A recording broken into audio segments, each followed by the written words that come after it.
Hey everyone, welcome to my channel. My name is Vanessa and you are watching the Exploring Oracle, or the Exploracle for short. So today we will be taking a look at an independently produced tarot deck. This is called the Lion's Gateway Tarot. Now I got this secondhand and honestly I wasn't familiar with this deck at all. But from the person that I was getting the decks from, I also got another deck from her, which I will be also filming a flip through of, called the Serpent and the Peacock. And if I get two decks, I'll get a little bit more of a discount. So I was looking at the other decks that she had for sale, and I chanced upon this deck, the Lion's Gateway, and I honestly fell in love with it. Even more than the original deck that I actually picked. But of course, I didn't want to back out of that particular sale, and I think that that deck was also reasonably priced when I got it from her, so I got both decks. And the funny thing is that both decks are like medieval art inspired, but this one is like in woodcut and then colored in, and definitely the colors are, or the art style on this deck is a lot more my aesthetic. And I'll be filming the other one right after this, so that probably I'll be uploading these two on the same weekend, but you can see what I mean. Anyway, excuse me for my voice. I do have a little bit of a cough. Nothing too serious. It's just a change of weather here in the Philippines, from hot to hotter. And I'm feeling a little bit of that shift in weather in, well, whatever. You get the point, right? Anyway, so this is the Lion's Gateway Tarot.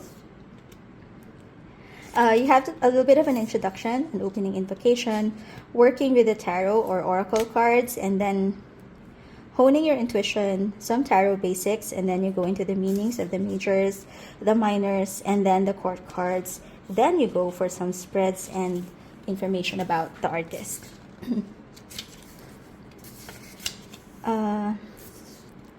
Daily practice for intuition, tarot basics, tells you what the major arcana is, the minors, and then the court cards, and of course the suits, what they stand for.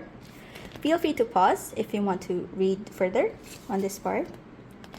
It has a little bit of information on the numerology of it as well.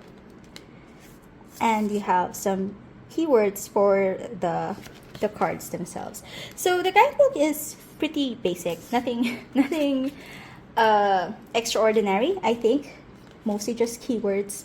You do have a little bit of you do have some spreads for 1 cards and 3 cards, and then the Celtic cross, and information about the artist and the process. So let me read a little bit about that, because I do feel I am drawn to this kind of art. This I think it's called a lino cut. Let me just read. Challenging process. Anyway, I think these are woodcut images that are colored in. The other deck that they have in this style is the Brady Tarot, which I also love a lot. And I also got a new deck that is around the same style, which is called the Vlad Dracula Tarot. Alright, so like we usually do, let me zoom in and let's take a closer look at all of the cards one by one. So let's start with the Fool. So again, it's medieval art inspired, I think. I'm not very good about art, but I do like looking at it. And they do have borders, but I don't think that they are intrusive.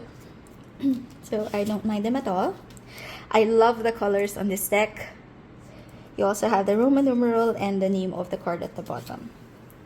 I also like the art style. It's I don't have anything like this, and I'm really drawn to this. Oh, I forgot. I'm so excited. I forgot to mention the card stock is matte.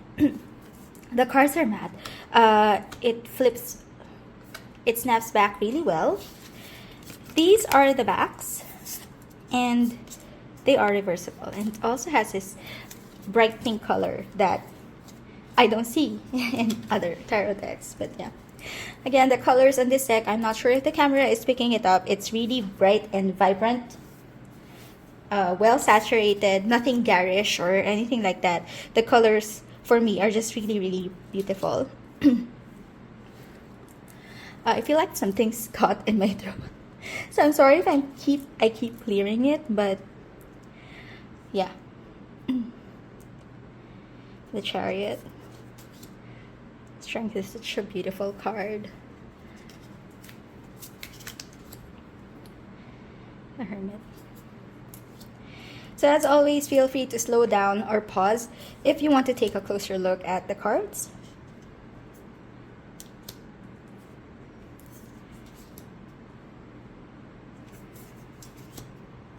And it follows the traditional RWS imagery.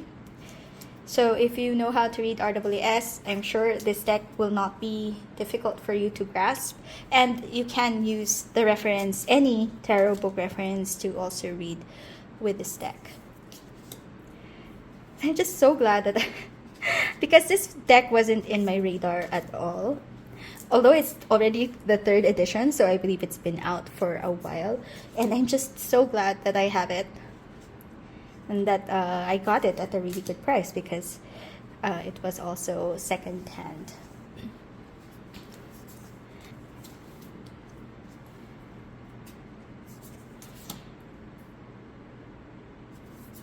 Something about this art is really like exciting for me, and it makes me want to use this deck. I'm so excited to work with this deck.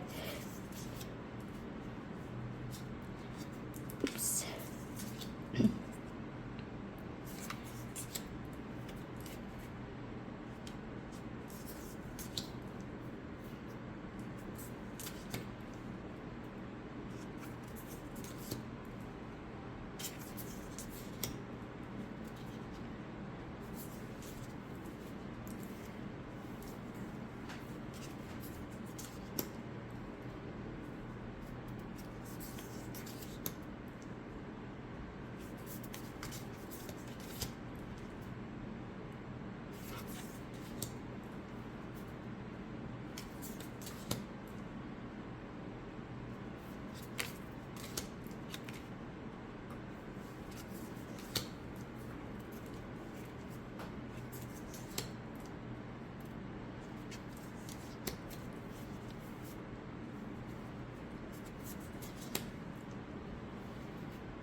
Then moving on to the Suit of Swords.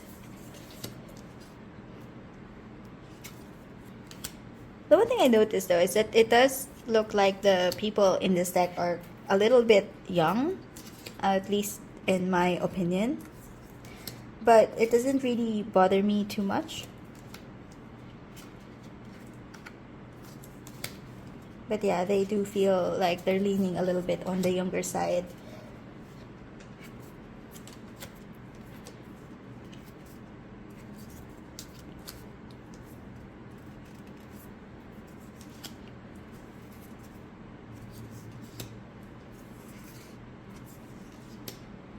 And then lastly, the Suit of Wands.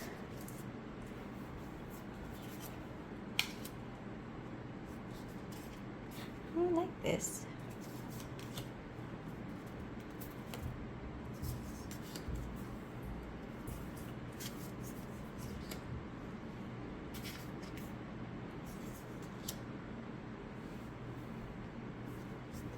It's a pretty different in illustration of the Six of Wands, but yeah, it does show victory. Seven of Wands.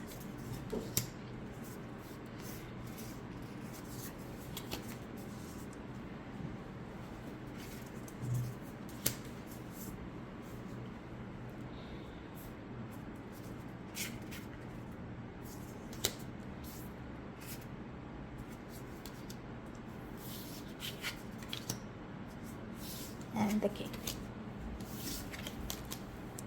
like we usually do, I zoomed out and I'll show you how this shuffles. And then we will choose a card to read and see what's written on the guidebook. So I think it shuffles pretty well. This deck, even though it's secondhand, it looks absolutely brand new.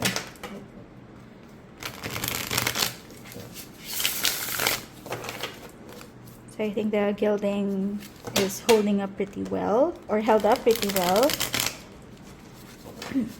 And I can get a pretty decent mix when I riffle shuffle. Overhand, I was worried that it would be a little bit sticky, but it doesn't seem to be. I don't have any issues with it. So we'll choose to read for that one because that's the one that popped up as a one card as opposed to the first one that I felt I just misshuffled. Okay, so no issues with side or overhand shuffling. Yeah, it feels really nice. It feels like really good quality cardstock. It's a type of mat. I think that might have a tendency to clump, but I think it will work itself out. So nothing too crazy. Okay, and then we will be reading for the Three of Swords. Alright, so since the keywords... So since the guidebook is basically set up where all of your minor cards are listed by number. So in the threes, I have for the Three of Swords, the keywords are heartbreak, loneliness, feeling isolated, disappointment, separation from loved ones, being betrayed, feeling let down, or letting others down, and hurt feelings. The reversed, if you read reversals, healing from past breakups, moving on from broken relationships.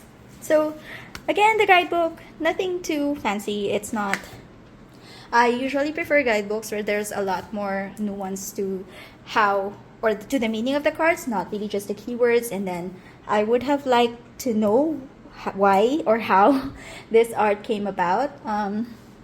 So the guidebook is just okay, but I do really like the color of the cards and the art on the cards. And again, I think it was a great find, given that I did get this secondhand, and I'm happy to have this particular art style, this particular deck in my collection. And it's just, yeah, I think that, you know, as I think I'm drawn to color a lot. To color and to... I don't know. I can't explain it because I'm not really good at art, so I'm not really sure how to explain what I'm drawn to. But I like watercolor art. I like this types of bright, bold looking art. It's like it's drawing me in because of the colors, and it makes me excited to work with it. And that's the reason why I'm really happy to have this in my collection right now. So that has been the flip through of the Lion's Gateway Tarot 3rd edition.